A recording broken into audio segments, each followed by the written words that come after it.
전직 대통령, 전 정권 탄압 대책위원회라는 걸 만들어줬죠. 그거 만들어줬는데 이 사람들이 평산마을을 간다고 하니까 오라고 했습니다. 문재인이. 오라고 해서 마치 무슨 국정 논의하는 것처럼 테이블에 저렇게 앉아서 저 사진입니다. 국정 논의하는 것 같죠. 저기서 이 검찰 수사 어떻게 패할까? 그거가 지금 꼼수 대책 논의하는 자리입니다. 자, 비겁한 문재인 대책이 뒤로 숨어버렸다.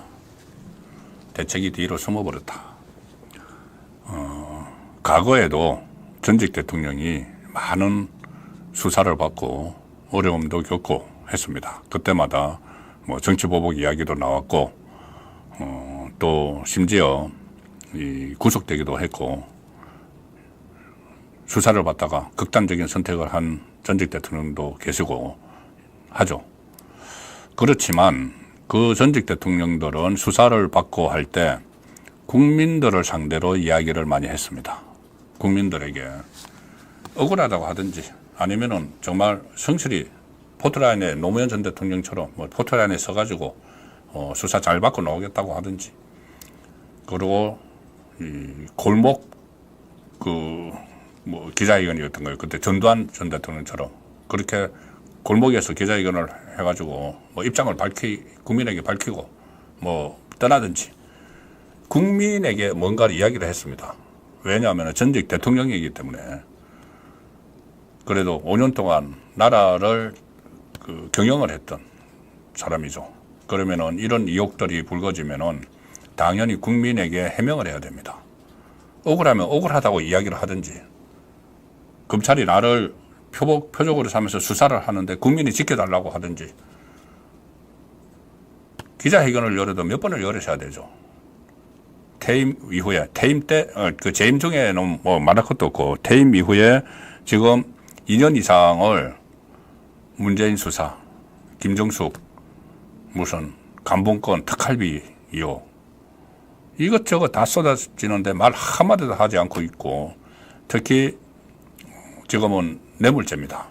뇌물죄인데 그냥 뇌물죄가 아니고, 이 뇌물죄를 수사하는 과정에서 별게 다 나오죠. 5천만 원권 보자기에 싸가지고 문다혜에게 이상한 방법으로 전해줬다, 이런 것도 나오고, 이 반려견 토리까지 태국으로 보내는데 청와대 참모가 동원이 됐다. 청와대 경호원 계좌로 돈을 보내서 그걸 또 한국에서 돈 세탁을 한 흔적이 있다. 특히 특활비 같은 거는 문재인의 특활비죠. 우리네 특활비. 그러면 뭔가 국민에게 이야기를 해야 됩니다. 이야기를 해야 되는데 한마디도 안 하고 있다가 오히려 엉뚱하게 총선 때 나와서 지원 유세를 다니고 이러고 있다가, 최근에 이제 이재명이 동병상련이기도 하고, 또 이재명 입장에서는 문재인 이 뇌물죄 이슈를 막 키워야지 이재명 자기의 리스크, 1심 판결에 대한 관심이 좀 덮어지는, 어느 정도 덮어지는 그런 효과가 있기 때문에 이재명이 만들어줬죠. 전직 대통령, 전 정권 탄압 대책위원회라는 걸 만들어줬죠. 그거 만들어줬는데 이 사람들이 평산마을을 간다고 하니까 오라고 했습니다. 문재인이. 오라고 해서 마치 무슨 국정 논의하는 것처럼 테이블에 저렇게 앉아서 저 사진입니다. 국정 논의하는 것 같죠. 저기서 이 검찰 수사 어떻게 패할까? 그거가 지금 꼼수 대책 논의하는 자리입니다. 그래서 문재인이 국민에게는 단 한마디도 하지 않고 저기다 대고 이야기를 했고, 그 이야기를 근거로 가지고 지금 저 사람들이 오늘 대검 항의 방문한다고 쳐들어갔던 겁니다. 그 쳐들어가는 거, 문재인이 쳐들어가라고 했는지 안 했는지 모르겠지만은 어쨌든 그 과정을 지금 밟고 있는 거죠. 문재인이 저기서 했던 말이 정말 어처구니가 없는 말인데, 저 사람들에게, 국민에게 이야기를 하는 게 아니고 민주당의 정치인들에게 이야기를 하는 겁니다. 국민에게 이야기하는 게 아니고. 첫 번째 전해진 거는 검찰이 이재명에게도 그렇게 하고 나에게도 그렇게 하는데, 이렇게 하는데 국민에게는 오죽하겠나. 이거 완전히, 그러니까 검찰이 야당 대표인 이재명도 막 탈탈 털고 없는 죄를 막 만들어내고 문재인 대통령치는 자기에게도 막 하는데 국민에게 없는 죄를 얼마나 덮어 씌우겠느냐 이 이야기를 하는 거죠.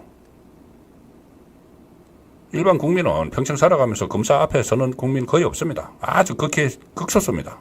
죄를 지은 사람들.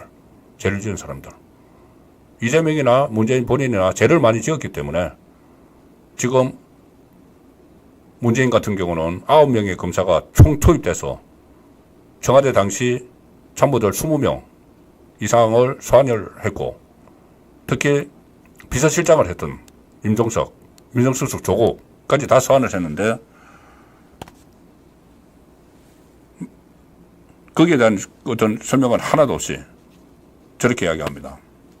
또 하나 이야기했던 게 별건 수사를 이야기했다고 합니다. 별건 수사를 다 한다. 별건 수사. 별건 수사는 원래 이제 기업인들, 보통 기업인들 이렇게 뭐 횡령 배임 혐의로 수사를 하다가 이제 다른 것이 나오면은 그 수사를 안 할 수가 없죠. 그 검찰이 인지를 한 건데 수사를 하는 겁니다. 그걸 이제 별건 수사를 너무 심하게 하면은 막 없는 거를 막 털려고 하면 문제지만은 자, 문재인 같은 경우는 이상직에게서 뇌물 받은 혐의, 서창호, 옛사위 서창호 씨 이 월급 명목으로 그 뇌물 받은 것 2억 2,300만 원이죠. 그 혐의를 수사를 하다가 보니까는 수상한 돈 흐름이 있고 뭐 보자기에 싸가지고 돈을 뭐 친구에게 부탁을 해서 문다혜에게 줬고 문재인이 받아야 될 이 그 출판사에서 받아야 될 2억 5천만 원을 문재인이 안 받고 문다혜가 받고 청와대 경호관 계좌로 문다혜 돈이 흘러갔고 그럼 이거를 다 봤는데 그 수사를 하면서 봤는데 그거를 수사를 안 합니까? 그걸 좀 묻어두라는 이야기인가요? 전직 대통령이라는 사람이. 그리고 또 하나 이게 이 문재인의 그 뇌물죄 성립이 일단 경제 공동체로 출발을 하죠. 문다혜와 경제 공동체여서 이제 제3자 뇌물이 아니고 직접 뇌물이 되는 건데, 자, 문다혜에게 생활비를 주다가 생활비를 안 주기 시작한 것이 2018년 문다혜가 태국으로 이주했을 때다. 2018년 잘 기억을 하셔야 됩니다. 2018년에 이주했을 때부터 안 줬다. 왜? 이상적이 대신 돈을 주니까. 그러니까 이게 뇌물이라는 거죠. 문재인이 줄 돈을 이상적이 주니까 이상적에게 뇌물 받았다는 게 되는 겁니다. 자, 그러면 그 전에는 이 돈을 계속 그 생활비를 줬다. 그러니까 이거를 경제 공동체 아니냐. 이렇게 됐죠.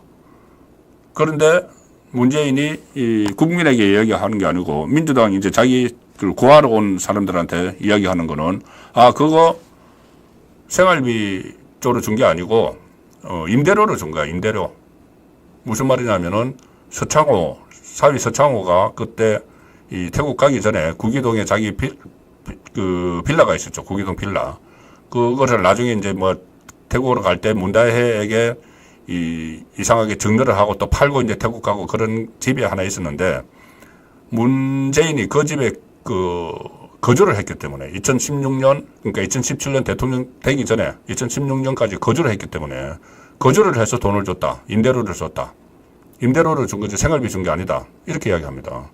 첫째는 그 빌라가 얼마나 어마어마한 빌라이길래 그거 임대료 가지고 문다혜 씨 가족이 다 생활을 했다는 이야기인가. 뭐 그거는 임대료를 더 많이 썼을 수도 있죠. 근데 시기가 안 맞아요. 시기가.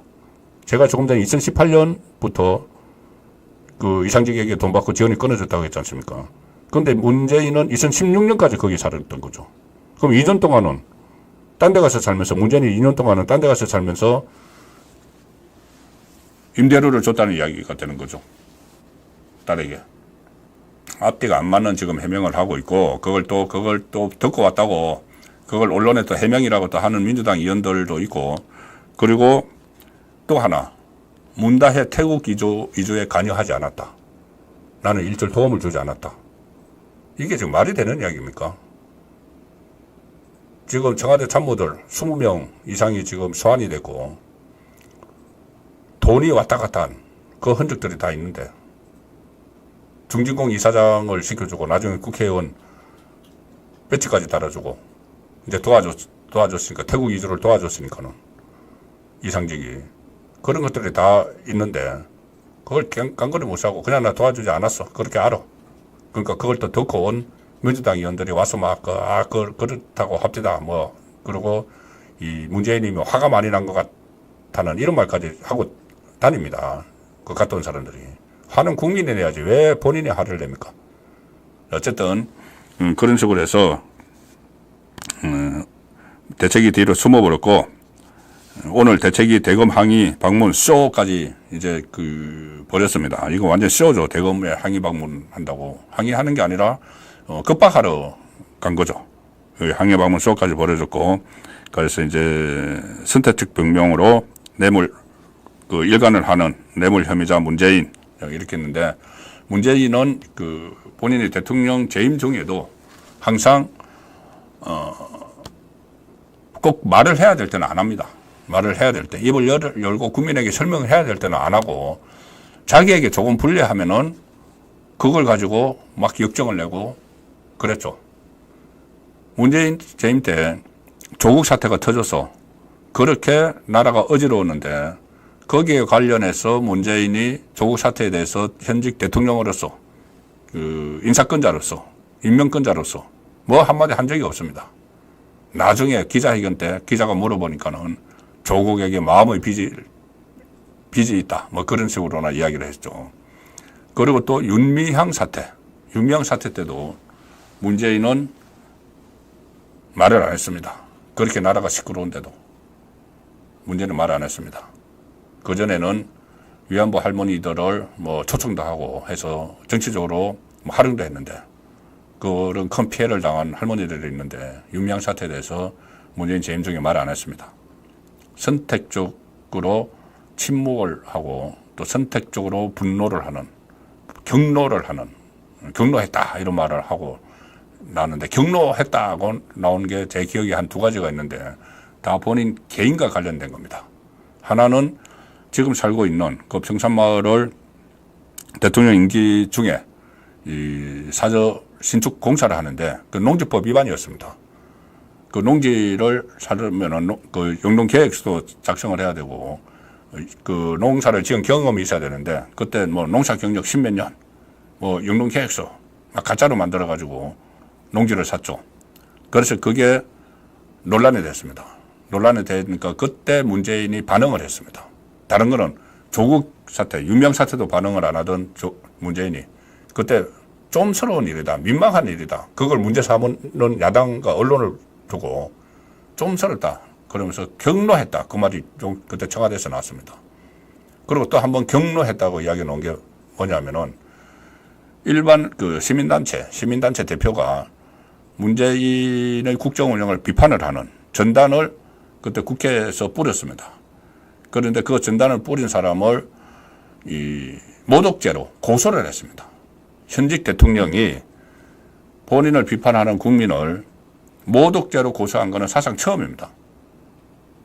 그러니 제가 말씀드렸다시피 아니 조국 사태, 윤미향 사태 같은 이런 엄청난 그 파문이 일어나는데 입은 다물고 있다가 자기와 관련된 농지법 위반 또 자기를 비판하는데 여기서는 적극 반응을 하는 그런 모습을 보인 것이 지금 퇴임 후에 이렇게 뇌물죄로 온 나라가 시끄러운데 또 부인 배우자 이야기, 김정숙 이야기, 문다혜 이야기 이렇게 시끄러운데 국민에게는 말 한마디도 안 하고 거기 가서 자기를 고하러 왔다고 이제 이야기하는 민주당 의원들에게 구구절절히 그런 식의 변명을 한 것이 지금 전직 대통령의 현 주소입니다.